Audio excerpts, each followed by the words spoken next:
We all want to make sure our assets are protected, but I see 3 common mistakes people make in their asset protection planning. This comes from real examples and situations I've encountered as a lawyer. I'm going to break down what you need to know and how you can avoid these in today's video. I'm Matt Sorensen. Let's build wealth. Now, this first failure I see is people who set up an LLC but don't use it properly. So I want to explain the LLC and the common mistake that I see. Now, an LLC is for asset protection, and we have an LLC here. You're the owner of the LLC. Let's say you own it 100%. Maybe you have a trust, okay, for your estate plan that owns it. And let's say this is your cute little rental property here. Long-term, short-term doesn't matter. And something happens on the rental property, okay? Tenant slips and falls, and there's a liability that arises. Well, they're going to sue the owner of the property that leased them the property. Now, here's the issue I see from people who have an LLC, and they think they're using it to protect them from the liability on their rental properties.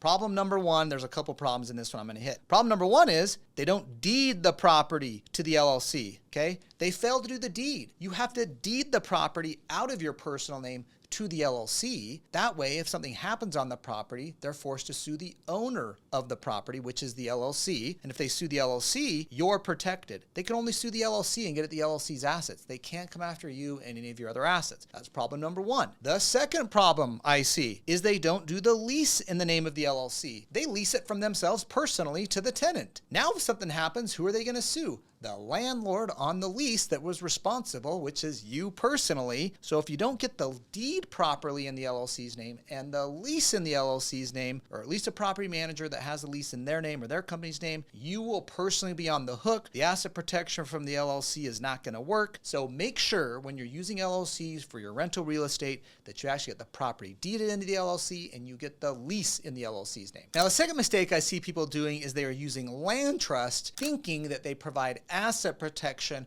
when they only provide privacy protection. Here's how a land trust works. I'm gonna go over a common structure. Let's say that this is you and you have a land trust, and let's say that that land trust owns real estate. This is a common structure. We see this. We don't love this in our law firm and set this up, but we do see this out there amongst real estate investors. Okay, you own this 100%. Well, something happens on the property now, tenant slips and falls, whatever happens, and the tenant is now gonna file a lawsuit. Well, who are they going to sue? Well, you're like, well, I did the lease in the name of the trust. I put the property in the name of the trust. So they're going to sue the land trust. All right. Well, does the land trust have any asset protection like an LLC? No, it does not. They can go right through the land trust down to you personally as the beneficial owner and trustee of the land trust. LLCs have asset protection where they are stopped. They cannot go through the LLC. It's a limited liability company. That's what LLC stands for. They are used for asset protection. Land trusts and trusts in general, except for irrevocable trusts, which are very expensive and have significant tax downsides. But trusts in general, specifically land trusts, do not provide asset protection. It is not a separate entity that gets separate liability treatment like an LLC. In other words, the tenant can go right through the land trust and down to you as the beneficial owner of the trust. So do not be using a land trust for asset protection. Sometimes people will use the land trust for privacy, okay? I want you to think of an LLC as more armor that can protect you if you get shot because nothing goes through the LLC. And the land trust is more like camouflage. It's more of a privacy thing. But if you take a shot, it's going through, okay? The camo is not going to protect you if you do get hit. Here's how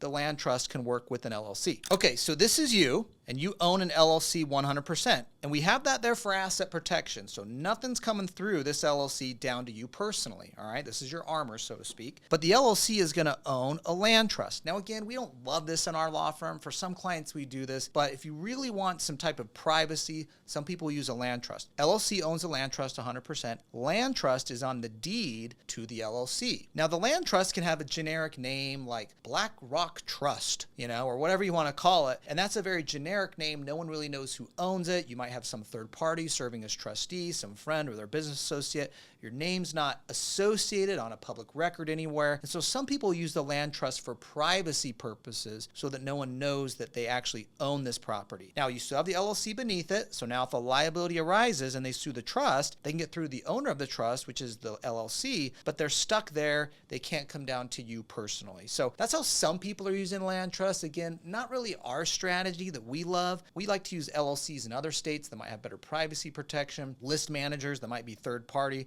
that's not used, so your personal name's not on there if you have other business associates or people you can use. But this is how that structure works. Remember, the land trust is only providing privacy protection, whereas the LLC is providing asset protection. Now, the final mistake I see people make in their asset protection planning is they fail to plan until a liability arises. They're about to default on some deal, they have some contractual dispute, they get sued, and then they think, oh, I need asset protection planning now. Well, that's not how asset protection planning works. You cannot move assets around into companies, LLCs, wherever you may transfer them out of your name if you are currently involved in a lawsuit or a liability has arisen under the law. Now, in the law, they have an actual legal term for this. It's called a fraudulent conveyance. If you try to move assets out of your name because you're about to get sued and you go put them in a company and you say, hey, you can't get my assets, they're over here in this company, a judge is going to say, we're going to move that conveyance and transfer of assets back, whether that's cash, real estate, doesn't matter what it is. Maybe you send it to your brother or your sister or some other family member. So if you end up being responsible for that liability and having a judgment against you, it can be collected on. Let me give you an example on this. I was an attorney representing a real estate investor, client, and friend of mine. He had loaned money to another real estate investor. Well, this real estate investor that was the borrower on the loan defaulted. They didn't pay him back, and they even sold the property that they loaned the money on. Now, my client goes to try and collect on this, and this borrower that was a real estate investor had quite a bit of properties. However, she had transferred those properties to her 2 kids. She had no more properties in her name or in any of her company's names. Now, we went and filed the lawsuit against her and her companies, and we got a judgment against her. We won that case. But she came to court in what's called a debtor-creditor exam, because we brought her into court and we said, we got a judgment against you. We want to collect against this